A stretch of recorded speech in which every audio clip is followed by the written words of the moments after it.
Pag-usapan na po agad natin to kung ano po yung mauna. Kaya po nariyan si Redon kasi si Redon po yung tagapagtanggol ng dapat maisama yung SALN ni BP Sara kahit hindi po siya Vice President. Okay, congratulations po kay BP Sara kasi siya po yung pinakamataas na pinuno na nauna pa po sa mga dumalaw kaysa sa mga mas malalapit, no? Sabi na naman ng iba, epal na naman si BP Sara. Alam niyo po yung pag-epal, no? Yung pag-epal po, yung ayaw ka ng mga tao pero nagpupumilit kang pumunta. Yun po ang pag-epal. Pero dito po, ang alam ko, isa po sa mga pamilya na namatayan ay ni-request po na makausap si BP Sara. Ang request niya nga lang po ay makausap po through cellphone, no? Pero dahil po makatao to si BP Sara, hindi niya po maatim na tumawag lang po sa cellphone. Pumunta mismo si BP Sara. Yan po ba pag-epal pa rin sa tingin ninyo? Pag-epal po yan kung hindi po ginagawang consistent yan ni BP Sara. Kung nag-iikot lang po si BP Sara, nagpupunta lang po sa mga namatayan kung panahon ng mag-eleksyon. Pero hindi po epal yan kung buong panahon ng kanyang pagiging Vice President, ginagawa niya na yan. Ibig sabihin, natural na gawain po ni BP Sara yung pagdalaw po sa mga biktima ng sakuna, biktima ng mga rebelde, biktima nitong mga ganitong hindi natin gusto na mga trahedya. Kaya hindi nyo po pwedeng pagbintangan. Ngayon, kung meron pong politiko biglang nagpapakita dyan sa mga ganyan dahil mag-eleksyon na, yun po ang epal. No? Pero kung buong panahon ng mga Duterte ginagawa yan, namanin niya yan sa tatay niya. Hindi po pag-epal ang tawag dyan, kung hindi consistency. Okay, eto po ang epal.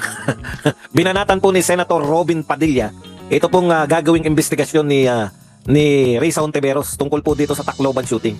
Simple lang po ang binanat ni Binoy. Alam niyo po si Binoy, bagamat hindi po siya academically ay mahusay, no? Pero yung praktikalidad po ni Binoy, talagang kitang-kita po natin. Ano sabi ni Binoy? Not a kid's case anymore. Robin Padilla questions Risa Hontiveros lead in proving Tacloban school shooting. Correct. Kasi po ang committee ni Risa Hontiveros ay yung Committee on Women, Children, Family Relations, and Gender Equality. Ayan po ang mag-iimbestiga. Ang layo naman. Sabi ni Robin Padilla, dapat daw Committee on Justice and Human Rights. Correct na correct. Hindi po ba? Bakit ikaw ang magiging lead? Yan po ang tawag po dyan, kaipalan. Kahit hindi ikaw ang concern, ikaw ang nagli-lead ng investigasyon. Pero anyway, kahit po papaano, maganda pa rin yan. Gusto niya mag-imbestiga. Kumusta naman po yung Blue Ribbon Committee Chairman? Erwin Tulfo, may bala ka pa ba mag-imbestiga? Alam nyo, hindi po pwede. Hindi nyo po pwedeng baliwalain. Hindi po porket, hindi po excuse. Hindi po excuse itong mga nagaganap na impeachment trial para hindi ka mag-imbestiga. Iba po yung impeachment trial. Kung tutusin, dapat nga ito inuna nyo. Dahil ito po, trilyong piso ang pinag-uusapan dito sa flood control. Samantalang sa impeachment trial, talagang alam natin na politika lang, na hindi nyo nga mapagbintangan na magnanakaw si BP Sara. Wala po tayong naririnig na magkano ninakaw, no? Saan din nila? In fact, si BP Sara po, nariyan si Placido Piloso po, shoutout sa'yo. In fact, si BP Sara po, unlike sa mga ibang may kaso na pinahuhold, no? Meron pong pinipris na asset. Wala pa po tayo, ang tagal na pong pinag-uusapan. Siguro po, kung gaano katagal na Vice President si BP Sara, ganun po pinag-uusapan na siya'y magnanakaw. Pero kahit kailan, walang utos ang korte na i-freeze ang kanyang yaman. Bakit? Wala naman silang bintang na ninakaw eh. Lagi po nilang ang binibintang po nila, hindi maayos ang pagkagastos, hindi maintindihan kung saan napunta yung sino si Mary Grace Piatos. Yun lang po eh. Pero sabihin ninyo na magnanakaw, eto ninakaw, eto halaga na ninakaw. Wala po. Lagi po yan nakabatay sila na titignan natin, bubuksan natin yung mga dokumento. Panay propaganda lang po laban kay BP Sara. Yan po ang katotohanan. Kaya ikaw, Erwin Tulfo, hindi kami papayag na wala ng investigasyon. Kayong dalawa ni Sherwin Gatchalian ang sisingilin ng taong bayan. Singit lang natin to. Ito po, real talk po. Ito po ang naganap talaga. Binisto kayo, no? Binisto po sila ng kanilang kakampi si Chis Escudero dahil sa kadaldalan ni Chis Escudero. Napakita niya po, alam niyo mga taong madadaldal, wala pong awat yung bibig niyan eh. Hindi po sinasadya. Binisto, ito pong ginawa po nila na special session. Kasi po, di ba sabi nga natin, kinakantsawan natin, ano nahita sa special session? Anong batas yung naipasa sa special session? Ang batas na naipasa sa special session, isa lang, waling-waling bilang national orchid. Sa tingin nyo, karapat dapat po ba yan? Sa isang kampi nila to Pakikinggan po natin yung pambibisto ni Chis Escudero sa kanilang ginawang panloloko. Kunwari, ano po ang kunwari? Kunwari may importante silang batas na aaprubahan. Hindi po natin dapat pasalamatan tong tukmol na to. Nadulas lang eh. Alam niyo, di ba pasalamatan yan? Nadulas lang siya. Bahagi nga siya nun eh. Ito po ang katotohanan, bakit sila nag-special session. Ayon ng saligang batas, pwede magpatawag ang Pangulo ng special session para sa kung anumang kadahilan. Walang specific na rason para magpatawag ng special session. Wala naman po palang specific na rason para magpatawag ng special session. Pwede po pala kahit na anong rason. Kaya lang, dahil nakakahiya naman na mag-special session sila na walang rason, kinakailangan po, ano ba, gurgur ba ako? Pakiwan nga po kung okay pa ako o ako ba ang gurgur o kayo lang? Magwan lang po kayo kung gurgur kasi may nagpakita po eh. O baka ikaw lang, Brad. Okay naman daw kami. Okay. So yung hinihimay lang natin ha. Is it noisy in other viewers? Ano pong ibig sabihin yung is it noisy? Pangit ba sounds natin?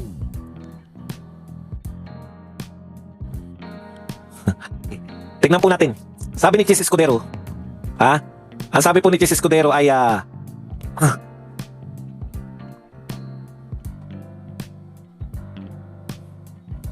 pwede naman daw manawagan ng special session ang Pangulo pag merong gustong ipagawa. Di ba? Kaya ano ibig sabihin ni Chis Escudero? Tuloy po natin. Ang Pangulo. Ang ginamit nilang rason ay pagpasa daw ng makabuluhang panukalang batas. Pero alam natin na, kung natin kaila na ang rason kaya nagka-special session ay para sana maayos yung gusot, sigalot, mga yan, pagkakaroon ng dalawang ulo ng Senado. Grabe yung mga nag-i-interview kay Chis Escudero, nabigla sila. Bakit sinasabi to ni Chis? So binits to kayo na hindi to na makabuluhang batas yung ipapasa nyo kaya kayo nag-special session. Ang totoo po, gusto ninyong maging, kaya kayo nag-special session dahil gusto nyo na maging Senate President si Win Gatchalian. Yan po, kaya dito kay Win Gatchalian, bait-baitan.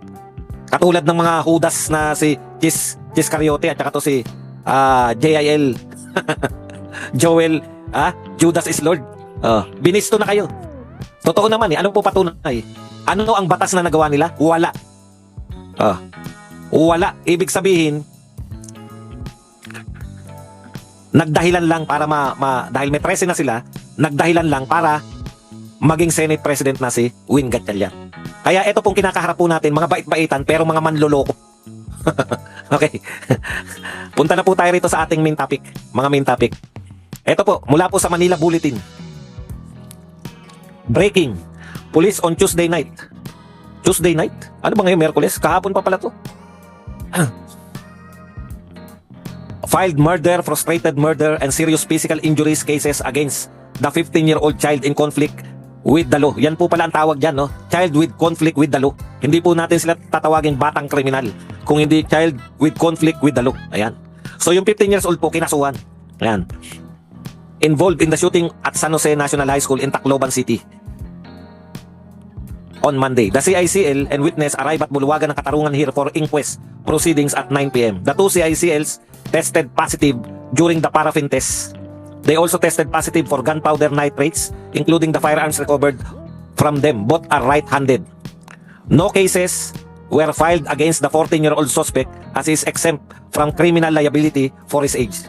Kaya po itong si Kiko na labas ng labas po ng mga statement ngayon, wag mo nang lokohin yung mga Pilipino, Kiko. Hindi totoo na may criminal liability sila. Wala. Lalo na yung 14 anyos. Okay.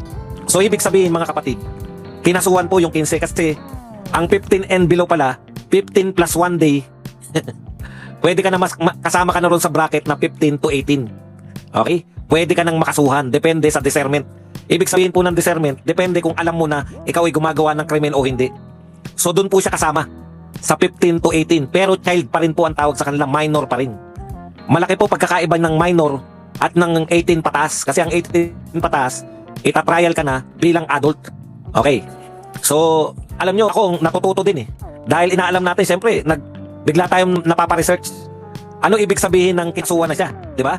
Ang una kong tanong, so kung kinasuhan na siya, kinasuhan ba siya bilang adult? Ibig sabihin, pag siya ay napatunayan na nagkasala, ikukulong na ba siya diyan sa bilibid o kung saan pa na kinukulong yung mga tao? Hindi pa rin po. Dahil sa Kiko law, juvenile law. Kaya dapat talaga baguhin talaga yung juvenile law na yan. Kasi ngayon po, maraming lokong bata. Marami pong lokong bata ngayon na tinitignan nila ano mangyayari dito sa dalawa na to. Pag eto, napawalang sala, aba, pwede rin namin gawin yan. Magiging idol sila, di ba? Okay. Nung ini-interview po ni Anticlery yung pulis na involved, tagaron po, sino ba yung pulis na nagsampa sa kanila ng kaso? Teka, tingnan natin kung sino yung pulis. Basta yung pulis na nakakasakop doon sa Tacloban. Okay. Lieutenant Colonel Analisa Armesa. PIO lang siya. Pero yung chief of police nila, wala rito eh.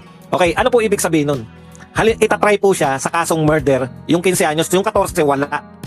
Wala po, pero dahil heinous crime, instead na makulong, hindi po sila ikukulong, no? Katulad ng sinabi natin, hindi po sila, dahil walang criminal liability, hindi mo pwedeng ikulong pagka walang criminal liability.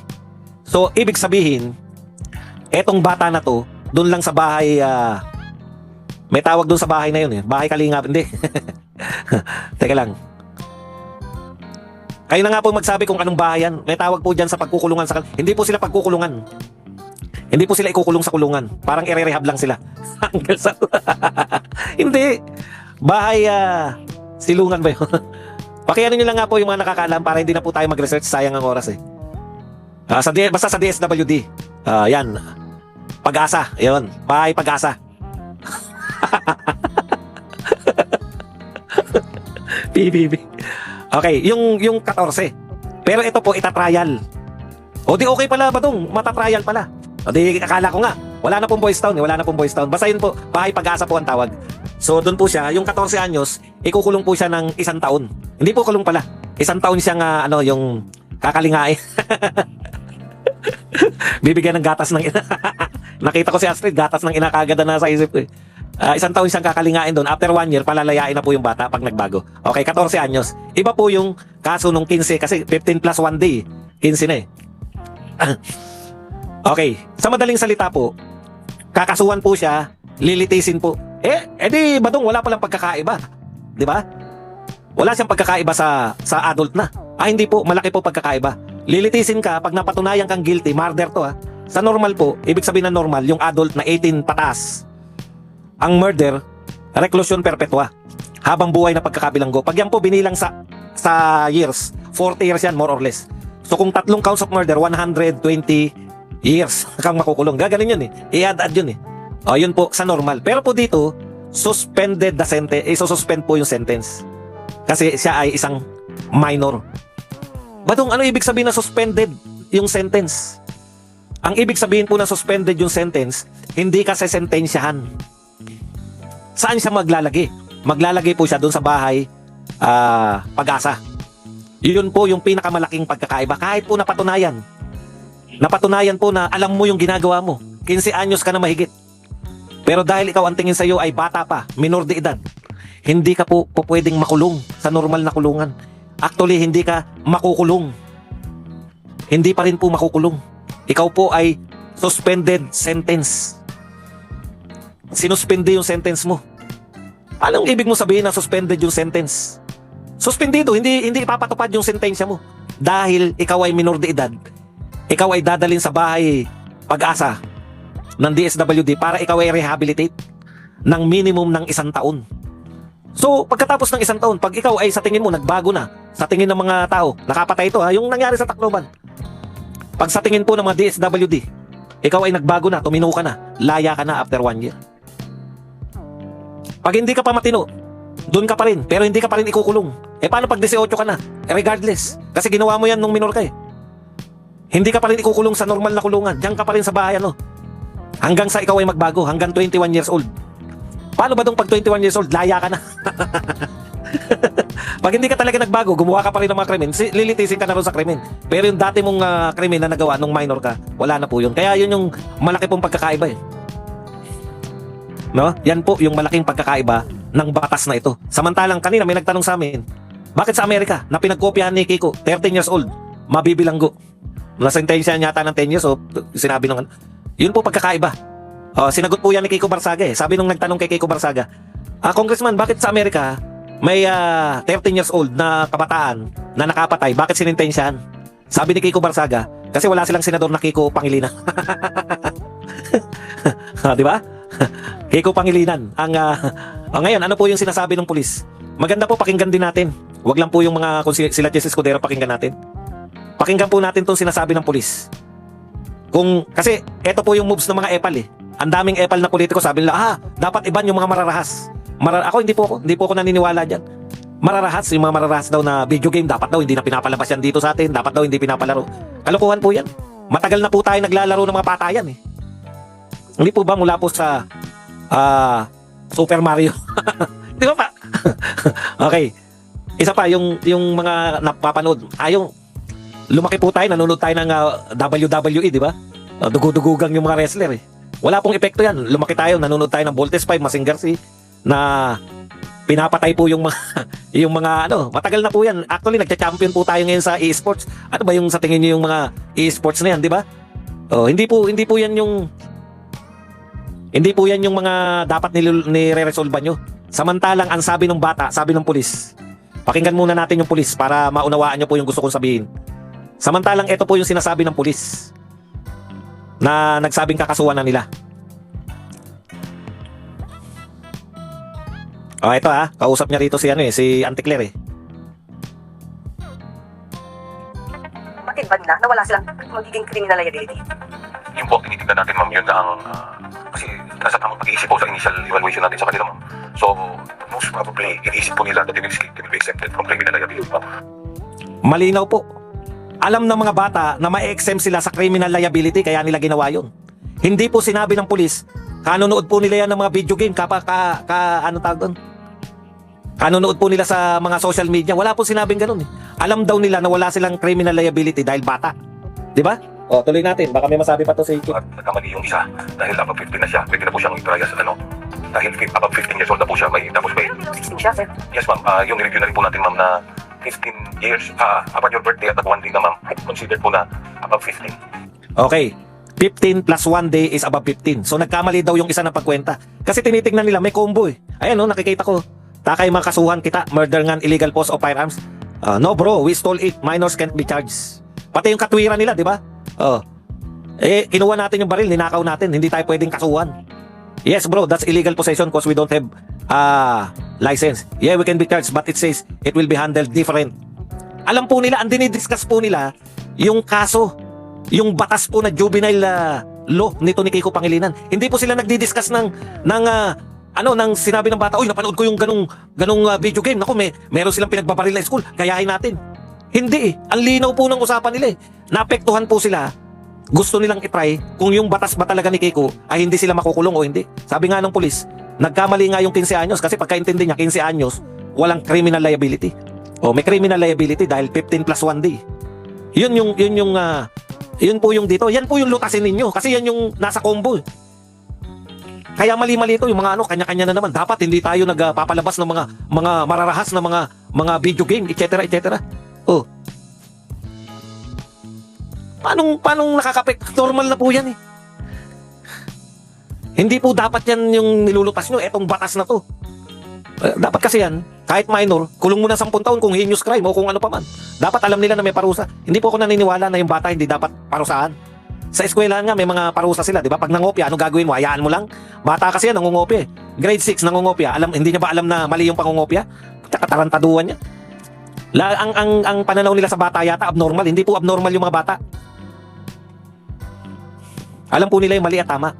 Kasi wala akong ebidensya si Bibi Sara, wala siyang defense ang namamount. Ito po, may bago tayo pupunta rito sa Okay na po. So mamaya na po yung mga katanungan nyo, kung may katanungan pa kayo, no? Dito na po tayo, punta na po tayo rito sa sinasabi po nila na pinapakalat nila na si BP Sara po ay natalakay na ba natin? Baka natalakay na natin, puta, paulit-ulit ako. Problema eh. Natalakay na ba natin yung yung sa impeachment ni BP Sara? Na yung ayaw niyang ipagalaw o hindi pa? Nag-intro lang tayo. Okay. Hindi pa, no? Intro pa lang, no? Okay. Senior moment na talaga si Badong. Ito po, naawa po ako kay naawa po ako kay Luis Pro talaga. Ito po, may reporter po, hindi bayarang reporter. Meron pong hindi bayarang reporter na nagtatanong. Ang mukha po ni Luis Pro parang wala talaga siyang alam na isagot eh. Siguro alam po ito ng reporter. Pag in-address nila kay Luis Pro, magmumukhang engot. Kasi hindi bayaran ng reporter. Ayan ayaw niyong tawagin kayong bayarang media. Ito po yung mga halimbawa ng mga hindi bayarang media kung paano sila magtanong. Hindi po talaga nila katotohanan yung gusto, propaganda talaga eh. Pero nakakaawa po si Luis Pro kasi never sa kasaysayan po na yung mga congressman, alam niyo yung private prosecutor nung panahon ni Joker Arroyo at panahon nung kay Corona, private prosecutor, hindi po sila kasing e-epal ng mga private prosecutor ngayon. Kaya po umepal to, may nireregla pa nga eh. Kasi nga, alam nilang medyo may pagkabanban. Yung kanilang chief prosecutor, nakakahiya pong sabihin, pero yun po ang katotohanan. Alam po yan ng mga hindi bayarang media. Pag ang sumagot po ay public prosecutor o si Luis Pro, pangit po ang magiging kalalabasan. Kaya ang kinakailangan sumagot, public. Private. Paano mo papasagutin yung private? Si na kay Luis Brombit. Ganito po ang paano nila pinasagot si Kapunan instead na si Luis Tro. Usually, yung chief prosecutor ang kanilang tatanungin. Pero dahil alam na nila na hindi ganong maganda yung isasagot, kinakailangan nila may sustansya para makapagpropaganda sila laban kay BP Sara. Kaya, kinakailangan na sumagot magaling. Sino ba mas magaling? Si Kapunan o si Luis Tro? Definitely, di hamak na mas magaling yung may regla pa. Pakinggan natin. Mukhang wala pong ebidensya si VP Sara. Wala siyang debensang namamount. Tindi, no? Reporter yan, ha? May conclusion agad. May conclusion agad na mukhang wala pong ebidensya si BP Sara. Ano kasing tanong yan? May conclusion ka na walang ebidensya si BP Sara? Reporter ka? Hindi ka bayarang reporter? Tindi talaga ng media natin, no? Tuloy natin. Kasi yung strategy niya is towards dismissal. Siguro po sa private prosecutors po natin. Kita nyo, marunong siya, no? Sasagot na si Luis Tro, eh. Sabi ng reporter, siguro sa private prosecutor po natin. Nahihiya po ako. Kung ako po ang congressman at ako ang pinuno niyan, alam ng reporter kung sino yung tatanungin, eh. Ulitin natin ng tuloy-tuloy, Ulitin lang natin ng tuloy-tuloy. Mukhang wala pong ebidensya si VP Sara. Wala siyang debensang namamount. Kasi yung strategy niya is towards dismissal. Siguro po sa private prosecutors po natin. Grabe. Siguro po sa private prosecutor muna. Dahil wala ka namang sasabihing makakadagdag sa propaganda namin, hayaan mo na si Kapunan, yun yung nasa isip ng reporter.